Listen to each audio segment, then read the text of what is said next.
심부름 괜찮으시겠습니까? 라는 제목으로 같이 말씀을 나누겠습니다. 아프리카 에티오피아에 보라나족이 있는데 이 족은 그 지형적으로 그 나라의 엘소나라는 분화구에 그곳에서 채취하는 검은 소금으로 생계를 유지하고 있는 족속입니다. 에티오피아라는 나라도 참 살기 어렵지만 그 중에서도 이 보라나족은 그 분화구에 들어가서 거기에 물이 좀 고여 있는데 진흙과 함께 거기에서 소금이 만들어지나 봐요. 그래서 매일 80kg씩 어느 정도 제한을 가지고 일을 하는 그런 생계를 유지합니다. 그런데 그 젊은이들이 그곳에 뛰어들지만 그 옆에 있는 보라나족 마을에 들어가 보면 그곳에 있는 한 40, 50대들은 이미 젊을 때 그 분화구에 들어가서 소금을 캤던 일 때문에 다리에 피부병이 있어서 썩어 들어간 사람들도 있고, 또 뭐 안경 하나 껴지 않고 그냥 그 짠물에 그 또 오염된 물 아니겠습니까? 그냥 맨눈으로 들어가서 실명된 사람도 있고, 뭐 코가 헌 사람은 한두 명이 아니고 귀가 다 그 물이 계속 들어가서 오염돼 가지고 이게 더 이상 일을 하지 못하는 사람들이 그곳에 가득합니다. 근데 젊은이들 그걸 다 봐요. 그런데도 불구하고 그 분화구에 들어가서 오늘도 지금도 그곳에서 소금을, 검은색 소금을 캐다가 파는 것으로 생계를 유지합니다. 왜 그렇게 하느냐 했더니 자기들한테 꿈이 있다는 거예요. 내가 피부병이 들어서 다리가 썩을 것도 알고 내 눈이 멀 수도 있다는 걸 아는데 자기한테 꿈이 있다는 거예요. 이 꿈이 뭐냐? 소 한 마리 사는 거래요. 소 한 마리만 사면 젖도 짜서 식사도 할 수 있고, 또 굳혀서 겨울에도 먹을 수가 있고, 또 새끼를 낳으면 돈을 벌 수도 있고, 그 평생 꿈이 소 한 마리인 거예요. 근데 그것에 온 사람들을 가만히 보면 전부 다 소 때문이에요. 이전엔 소를 가지고 있었던 사람들도 있었습니다. 근데 한 십몇 년 전에 에티오피아 기관이 너무 심했대요. 소가 먹을 게 너무 없어서 다 죽어버린 거예요. 먹을 게 없으니까 그 분화구에 들어온 사람들, 또 그곳에 있더라도 내가 돈을 모아가지고 비록 내 몸이 병들지라도 소 한 마리만 있으면 정말 살 수 있다라는 꿈을 그 젊은이들이 가지고 지금도 그 분화구에 매일같이 들어가서 소금을 캐내고 있는 겁니다. 여러분, 2021년에 소 한 마리만 있어도 먹고 살아요. 그런데 수천 년 전에 소를 12마리 가지고 있다 생각해 보세요. 어마어마한 부자였을 겁니다. 아마 그 지역에 이 사람을 능가하는 사람이 없었을 거예요. 지금으로 치면 아마 대기업 회장, 적어도 직원 한 500명 정도 되는 기업의 회장은 됐을 겁니다. 엘리사 말입니다. 엘리사가 농사를 짓고 있는데 12번째 겨릿소라는 것은 황소에다가 멍에를 메운 것을 겨릿소라고 하는 거예요. 거기에 12마리가 일을 하고 있는 거예요. 전부 다 엘리사 집안 거예요. 자기 밭입니다. 그리고 엘리사는 그 중에 12번째 그 소를 쟁기질을 하면서 일을 하고 있습니다. 그 집의 아들이니 이건 뭐 말할 것도 없는 그야말로 부유한 기공자입니다. 엘리사를 능가할 만한 사람이 당시에 없었을 겁니다. 그런데 그곳에 엘리야가 찾아가서 자기의 겉옷을 그 위에 던집니다. 농사 짓고 있는 엘리사를 만나서 겉옷을 던진다는 것은 무엇이냐면 예수님에게 12회를 혈류병으로 앓은 여인이 예수님의 겉옷을 만지는 행위와 같습니다. 뭐예요? 예수님의 능력을 기대한 겁니다. 겉옷은 나의 인품과 나의 능력과 나의 자리를 상징하는 것입니다. 지금도 마찬가지이죠. 겉옷 하나 가지고 얼마나 그 사람의 모습을 표현해내는지 모릅니다. 엘리사가 겉옷을 던졌다라는 건 네가 내 후계자가 되어야 되겠다, 내 능력을 너에게 다 주겠다라는 의도였을 것입니다. 그 부르심을 엘리사는 알았습니다.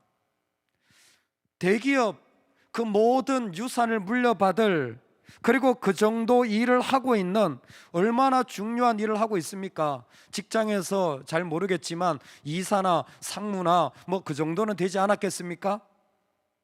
그런데도 불구하고 이 엘리야의 부름에 그 자리에서 바로 걸어 나가는 것이었습니다. 참 하나님의 일하심은 놀라운 것 같습니다. 하나님은 어떤 자리에 있는 자들도 부르실 수 있는 분이십니다. 할렐루야. 우리가 보기에는 꼭 힘들고 어려워만 예수 믿을 것 같지만 아닙니다. 부유하고 경제적으로 여유로워도 그 사람 예수 믿어야 됩니다. 할렐루야.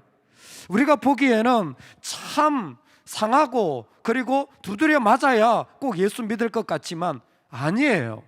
그 사람이 멀쩡하고 잘 걸어가고 있어도 그 사람도 예수가 필요한 겁니다. 우리 삶에는 모두 다 예수님이 필요합니다. 그리고 예수님은 어디에서나 부르실 수 있습니다. 그분이 원하시면 어떤 사람이라도 불러서 사용하실 수 있는 줄로 믿으시기 바랍니다. 아멘.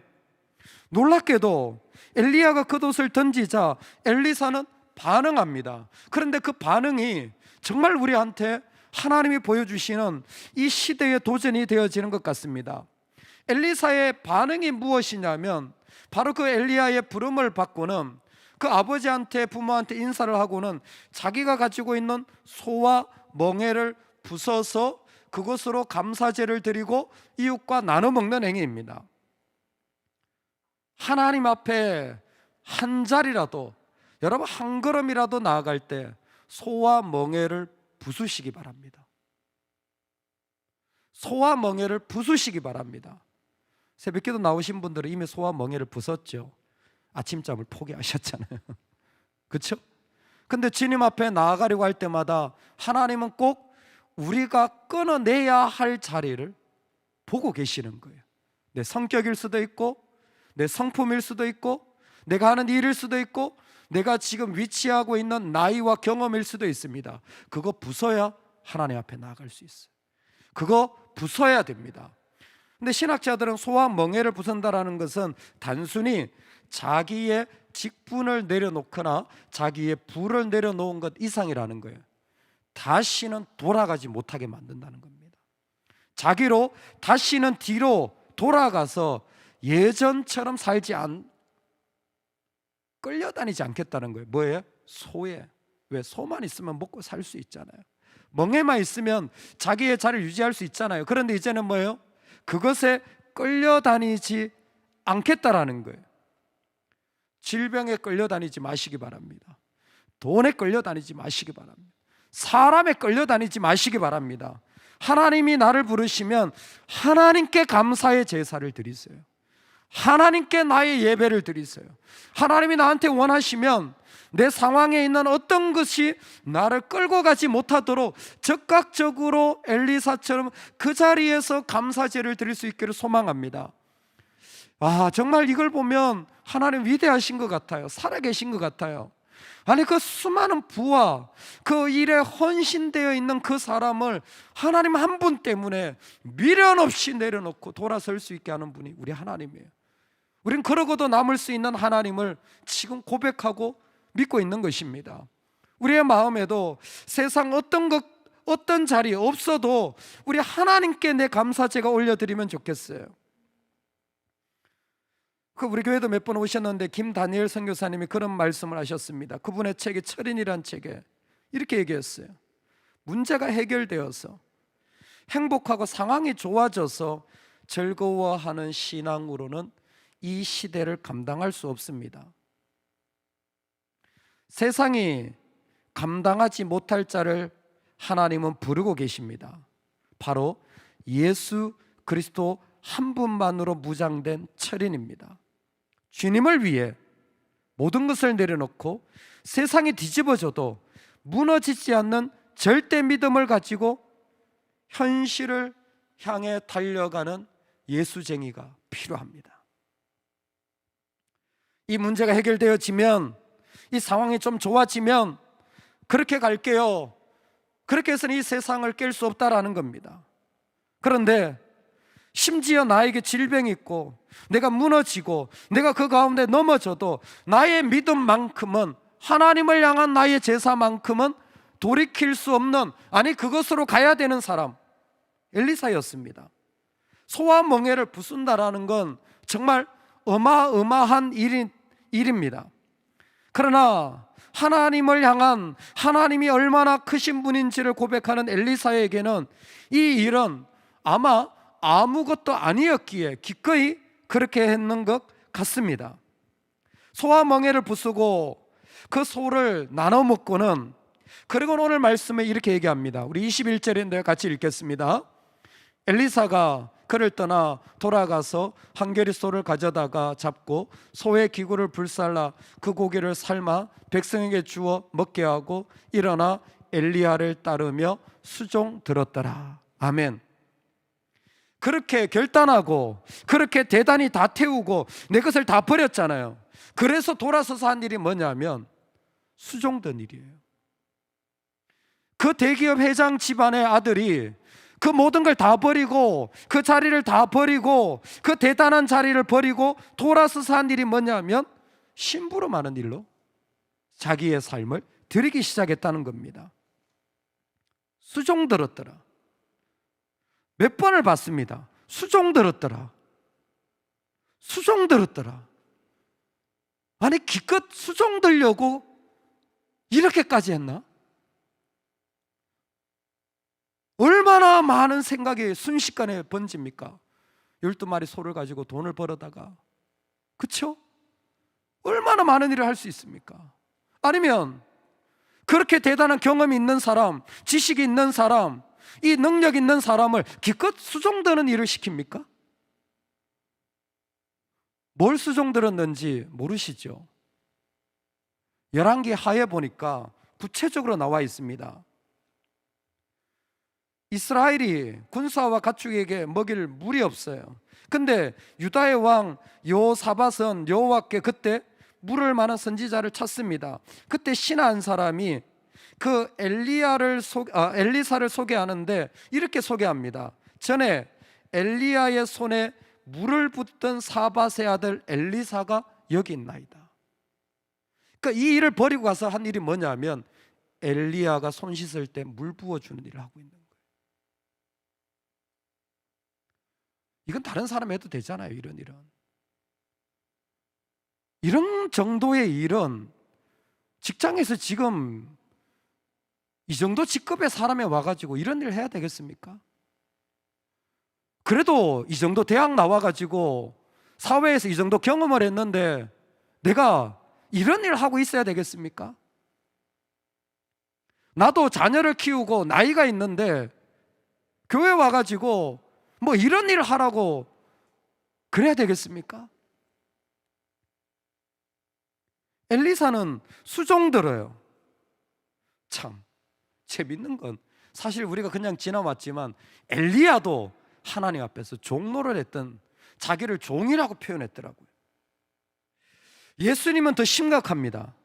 너희 중에 누구든지 어뜸이 되고자 하는 자는 모든 사람의 종이 되어야 하리.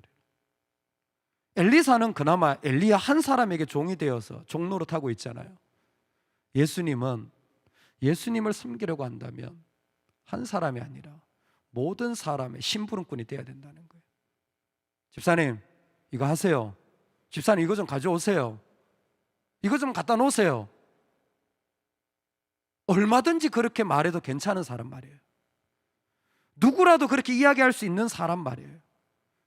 얼마든지 그렇게 요청하고 부탁하고 시킬 수 있는 사람 말이에요. 그래도 그거 제가 할게요.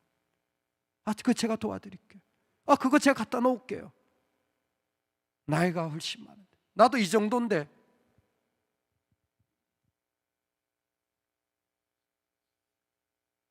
다 버릴지라도 나는 주님을 버리지 않겠습니다. 베드로는 적어도 자신은 주님만큼은 버리지 않겠다고 했지만 정작 십자가 앞에서 무너졌던 것을 우리는 보고 있습니다. 의외로 십자가를 따르는 자들이 십자가 앞에서 무너집니다. 십자가를 믿는다고 하는데 십자가를 지려고 하는 그 타이밍에 얼마나 많이 수종 들기를 거부하는지 모릅니다. 우리 예수님은 사실 종이 아니라 노예가 되셨습니다. 그래서 우리의 죄를 다 마셨습니다. 구정물 같은 정말 나도 스스로 실망스럽고 비참한데 우리 주님은 그것을 다 마셨어요. 내가 누군가를 한 사람을 받아내는 것도 몸이 힘들고 마음이 병들고 비틀어져서 감당이 안 되어지는데 주님은 기꺼이 온 인류의 죄를 다 마셨습니다. 선생님이 우리의 주인이 그러셨으니 우리도 기꺼이 심부름할 수 있는 사람이 되어지면 좋겠습니다. 그렇게까지 수종드는 사람이 되어야 합니까? 예. 어떤 자리에 서기 전에 먼저 수종드는 자부터 돼야 돼요. 너무 빨리 우리는 우리 자신을 높여버렸어요. 우리는 너무 빨리 우리 자신을 키워버렸어요. 얼마나 교만이 깊이 박혀져 있는지. 우리 안에 수종들기에는 너무 커버린 우리의 모습이 존재하고 있는 것입니다.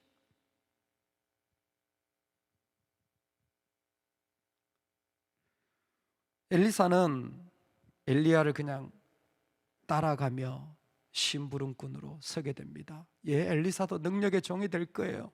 그러나 그 능력의 근원은 그가 수종들었던 이 모습이었지 특별한 능력이 아니었던 거예요. 그의 진짜 능력은 누구에게라도 이렇게 섬기고 또 섬기고 또 섬기려는 마음. 한번 소개했었는데 제 마음에 계속 남아있어요. 제가 지역교회를 섬기고 있는데 저보다 나이도 많으신 목사님 한 두 분이 계속 그러세요. 전화만 하면 저 목사님 뭐 도와줄 거 없어요? 항상 끝에마다 그 얘기를 해요. 사랑하는 마음으로 뭔가 같이 하고 싶으니까. 뭐 더 필요한 거 없어요? 여러분이 그렇게 신앙생활하면 좋겠어요. 하나님 뭐 더 필요한 거 없으세요? 할렐루야. 하나님 뭐 제가 더 뭐 할 거 없나요? 예, 하나님 원하신다면 제가 그거 하고 싶어요. 목사님 뭐 더 할 거 없어요? 제가 뭐 좀 더 필요한 거 없으세요? 여러분 한번 물어보시면 좋겠어요. 왜 그렇게 합니까? 한 가지 이유예요. 많이 탕감받았기 때문에. 많이 탕감받았기 때문에. 많이 탕감받았기 때문에. 많이 탕감받은 자를 주님은 보고 계시고 많이 탕감받은 그 마음을 가지고 주님께 나아가는 자를 십자가의 자리로 초대해 주시는 거예요. 그게 능력이기 때문에 오늘 저와 여러분이 기꺼이 어떤 자리라도 수종될 수 있는 하나님의 사람이 되기를 소망합니다. 아멘.